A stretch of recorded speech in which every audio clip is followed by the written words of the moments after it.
If you guys lacking coins for all the new cards that are out, then check out mulefactory.com. They're the cheapest site I've found for coins. They deliver in 5 minutes. And if you use TGC Kurt5 at checkout, you get 5% off your order. Check them out with the link down below now. What's up guys, Curtis here and welcome to episode 2, or technically episode 9. This is episode 2 of the transfer bonanza though. Back to back days of transfer episodes. I said it was going to happen. I'm not going to let you down. Today, tomorrow, yesterday, transfer episodes. If you haven't watched yesterday's one, go and do it. We've got 36 transfers across 3 episodes of this, and we are going ham. That means players like Lacazette, they're not in this one, they're in tomorrow's. Players like, who was in yesterday's? Players like MOOY, BORINI, Dumbia, Delafeu, players like that, Nathan Aki, they're in yesterday's. Go watch it while you're watching this one if you haven't seen that one. Anyway, if you guys are looking forward to this episode, don't forget to smash the like button, subscribe of course if it is your first time watching. I'm not going to faff around too much. We're going to get into our first player, and that is, I need to type him in on FIFA first, that is I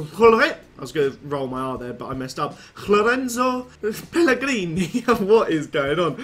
Lorenzo Pellegrini has just signed for Roma. He has just signed for... Has he signed for Roma? I think he signed for Roma. A very exciting little player. Turns out he's a bit of a talent. 21 years of age. Played 27 games for Sassuolo this season. He actually started off at Roma though. He was sold to Sassuolo. They exercised a 10 million buyback clause. You see here, he went to Sassuolo last season, played 19 games, 3 goals. This season, 27 games, 6 goals. A really good season, and Roma bought it back for 10 million euros. You can probably see his Roma card there. I think that's a great signing. I think he's going to be a very good little player, and 21 years of age already. He scored the nation's first goal for the Under-21 Championship, a bicycle kick. He's going to be quite good, I think. Now we're going to go to the other end of the spectrum, and this is a player that I feel like he has been around for flipping ages. Maxime Gonalons.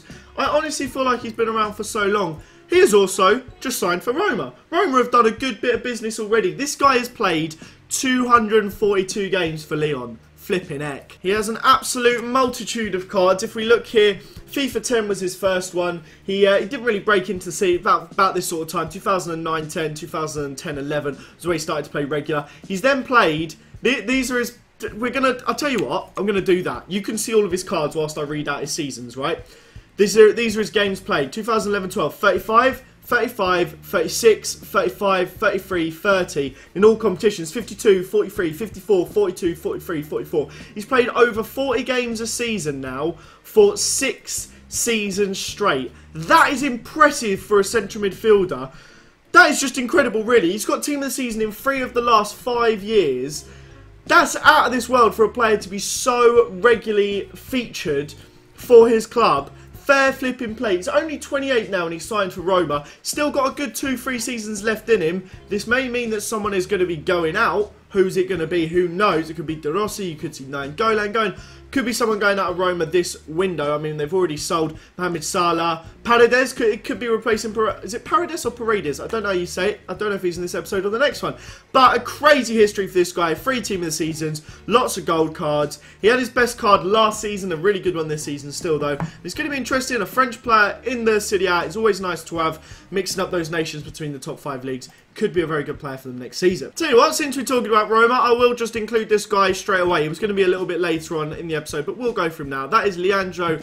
I'm going to say Paredes. Paredes. I'm going to say Paredes. We're going to go for that. Probably absolutely messed it up entirely. But he has just signed for Zenit St. Petersburg. It was rumoured that he and Manolas would both be going to go. I don't know if the Manolas deal has happened or not yet, but this deal has happened. 23 million euros, rising potentially to 27 million. A 4-year deal to Zenit St. Petersburg. The guy has been alright. He's featured a bit for Roma. If we look through his years, he was at Boca Juniors. He played 28 games for Boca Juniors over a 4-year spell, basically ending at this point. He then went to... It was bought by Roma in 2014 for 4.5 million.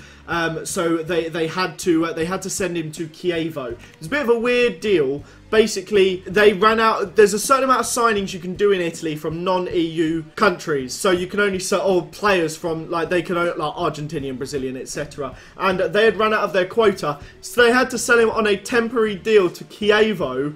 And then a really weird sort of situation. They ended up paying 6 million in the end for him, but he had a season at Rome, and they went on loan to Empoli for a season, and then he was back at Roma this year. He's featured quite a lot over the last 2 seasons for Empoli and Roma, playing basically the full season. He's not really improved too much on FIFA, but I haven't really watched too much of Roma, so I can't really judge it. 23 million is a lot of money, but hopefully he's good for Zenit St. Petersburg. It's going to be interesting to see what he's like next season card-wise. Hopefully we get some nice cards for the Russian League, and hopefully he gets a nice team of season at the end of the year as well. A nice Argentinian is always good. Talking of Argentinians, we have another, and this one is a midfielder again. This is Ava Banega. This guy has just moved to... Where did he go? He's gone to Sevilla. Of course he has. If we go back to FIFA 10, you'll see he was at Valencia. He actually signed for Valencia in 2008. Went on loan to Atletico Madrid for 2008-2009. A bit of a weird one. He was basically there for several seasons. His card kind of fluctuated up and down for 4 years. I'd never really used him that much in FIFA back then, but his card has improved a bit now. He's 29. He's played 55 times for Argentina. He actually went on loan to Newell Old Boys. This is a really bizarre one. I don't really know why this happened. Just at the end of his time at Valencia, he went to Newell Old Boys on loan, then was bought by Sevilla permanently. He was at Sevilla for 2 seasons, had a good couple of seasons, then was bought by Inter. Played really well, had a good season. I don't really understand this deal. 28 goals, 28 games, 6 goals, a good year, 84 rated card. But then he's just been bought back by Sevilla. I don't really know why. Maybe he wasn't happy in Italy. I don't know, but he's now just returned to Sevilla nonetheless.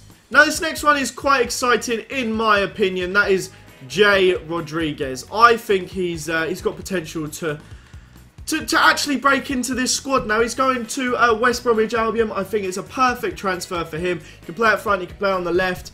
He's been absolutely blighted by injuries the last couple of seasons, but he's a good player, 27 years of age.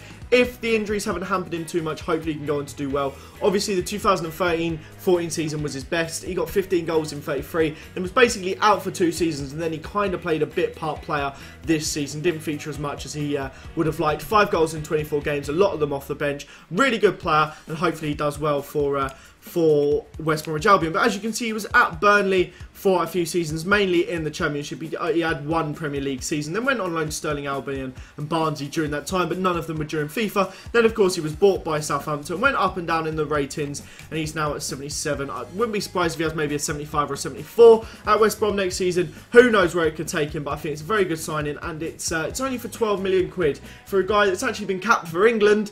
Not bad at all. Talking of players that have been capped for England, this one has been capped like 70-something times. He has played 717 games in all competitions for Chelsea.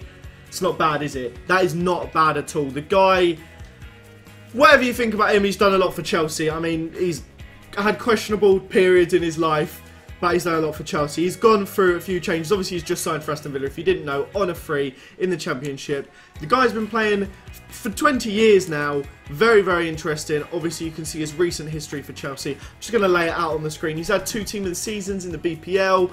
This is just, of course, recent times. I'm sure he would have had some during the noughties as well. Cards changed quite a bit for that time, lost a lot of pace. You're never going to see him really used on FIFA next year. It'll probably be 80, 81 rated in the Championship. Will be handy for squad builder challenges, I'm sure, to have that higher rated player in the Championship. But interesting. I don't know if he's going to get completely found out next year. Is he going to be rubbish in the Championship, or is he going to prove that he's actually maybe still got a bit about him? Who knows? Next up, we have an exciting transfer for Everton fans. There's one of many they've done this window. I'm sure there's more that you guys will see. I think this is the one I want. That is the one I wanted to click on. And that is Sandro. Of course, he's just signed for Everton for a relatively low fee. I'm not sure the exact fee. I think it's like 5 to 10 million. I might be completely wrong on that, but I think it's a good deal. Nonetheless, even if he's a little bit more, he scored 14 goals in 30 for Malaga last season. Obviously, let me show you his history. He started off at Barcelona. He came through the Barcelona youth system and Las Palmas. He's been at Barcelona since 2009. Went to Malaga on a permanent last year. Scored 14 in 30, like I said.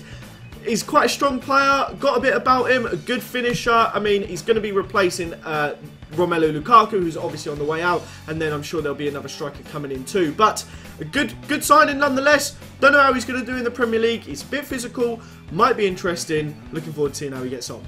Obviously, I can't talk too much about him because I don't really know that much, but that's just off what I've seen. And we're getting on to another player that I don't really know that much about. Again, it's another player. It's to be pulled out of the Feyenoord side. That is Terence Congolo. He has signed for Monaco. They are flipping good at getting good players, aren't they? Young players. This guy's 23 years of age. He was actually born in Switzerland, but he's chosen to represent the Netherlands. I'm not sure why. In fact, I can probably find out if anyone's interested. He was raised in the Netherlands. He was born to Swiss and Congolese parents, born in Switzerland, but was raised in the Netherlands. He's only played 2 games for them, played for every iteration of the youth system though, under 15s, 16s, 17s, 18s, 19s, 20s, 21s. He's played a lot of youth football, but he's had a few good seasons. His card's improved year on year. He's ended up with a left back card at this point in FIFA. I don't know if he's going to be there to play centre back or left back for Monaco, if he's even going to feature all that much, but they bought a lot of young players already.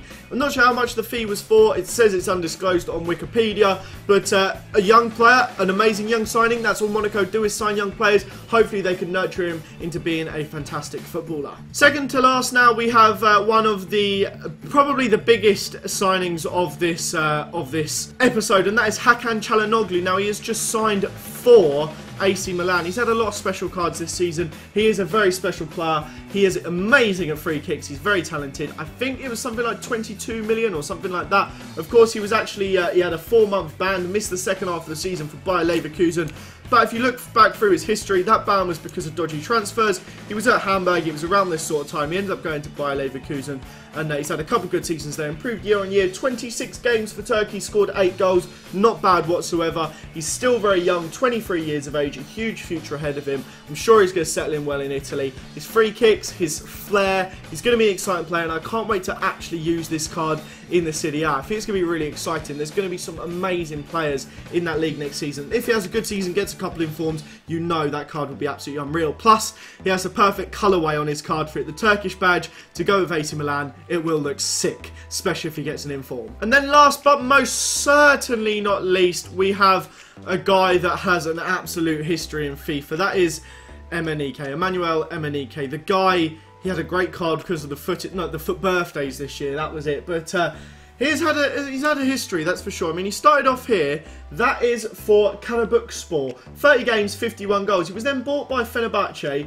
never featured for them, then was sold to Spartak Moscow, where he played for 2 seasons. In that time, he built up a sick FIFA card, scored 21 in 42, then moved on to Fenerbahce, who weren't in the game at the time, was kind of out of there, eventually came in for FIFA 15, went on loan to West Ham. He also went on loan to El Ain.